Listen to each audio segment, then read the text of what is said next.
Good morning Neha. तो fade का फैसला तो अमेरिकी बाजारों को पसंद नहीं आया, कमोडिटी बाजार से भी कैसे संकेत? एब्सोल्युटली। Swati, good morning. देखिए, बहुत सारे डेवलपमेंट्स हुए हैं पिछले 12-24 घंटों में और उसी का इम्पैक्ट हमने अमेरिकी मार्केट्स में देखा है, लेकिन चौतरफा गिरावट यहाँ पर हावी हुई है। पहले तो डाउ S&P फिर भी लगातार 3 दिनों से स्ट्रेंथ दिखा रहे थे, नैस्डैक ही टूट रहा था, अब ये भी टूटे हैं और बहुत तेजी से टूटे हैं। देखिए, अमेरिका में फेड बैठक के बाद ही हमने बाजार को लुढ़कते हुए देखा।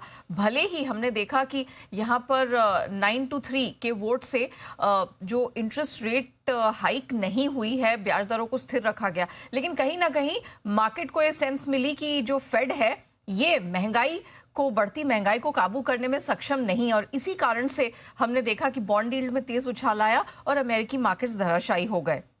इस कारण से हमने देखा है कि डाउ है वो यहाँ पर मल्टी वीक लो पर ट्रेड करता हुआ दिखाई दिया। अच्छा, इसके अलावा चिप शेयरों में गिरावट दिखी, मिडल ईस्ट का तनाव बढ़ रहा है, कच्चा तेल में कल फिर से 3 दिनों बाद उबाल देखने को मिला, और बॉन्ड यील्ड ये जो तेजी से बढ़ी है इनका भी आप कह सकते हैं कि प्रेशर देखने को मिला है। नैस्डैक 6 दिन गिरकर 3 महीने के निचले स्तर पर लुढ़का, दिन के ऊपरी स्तर से इसने 600 अंक गंवाए और 433 अंकों की कमजोरी देखने को मिली। डाउ एक हफ्ते के निचले स्तर पर लुढ़क गया, दिन के ऊपरी स्तर से इसने भी तकरीबन 1100 पॉइंट गंवाए और 1152 पॉइंट नीचे ये बंद हुआ है। अप्रैल 2025 के बाद एक दिन की सबसे बड़ी गिरावट यहां देखने को मिली।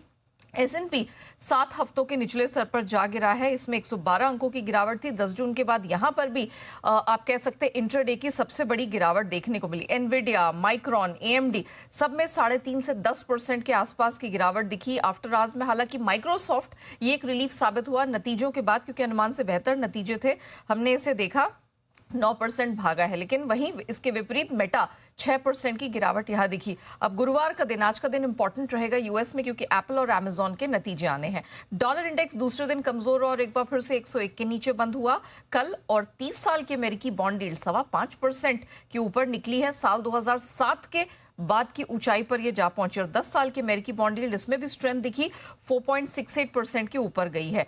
कच्चा तेल, यहां पर हम देख रहे हैं जो ताजा तनाव पैदा हो रहा है अमेरिका ईरान के बीच में, और अब इराक को भी इन्वॉल्व कर लिया गया है। वहां पर हम देख रहे हैं जिस तरह के हमले हो रहे हैं, उसके बाद से कल कच्चे तेल में 3 दिनों की गिरावट पर ब्रेक लगा और हमने इसे 87-88 डॉलर के ऊपर क्लोज होते देखा। हाँ, आज सुबह थोड़ा सा करेक्शन है, थोड़ी गिरावट जरूर है, 88 डॉलर के नीचे है, लेकिन हमने देखा कि थोड़ी स्ट्रेंथ यहां पर जरूर आई है। सोने में 50 डॉलर की बढ़त दिखी, चांदी में 2 दिनों की गिरावट पर ब्रेक लगता हुआ दिखा, 2% चढ़ी है। एलएमई कॉपर थोड़ा सा सुस्त रहा है, जिंक सुस्त रहा है, एल्यूमिनियम निकल यहां पर हमने देखा एक हफ्ते के निचले स्तर से रिबाउंड दिखा।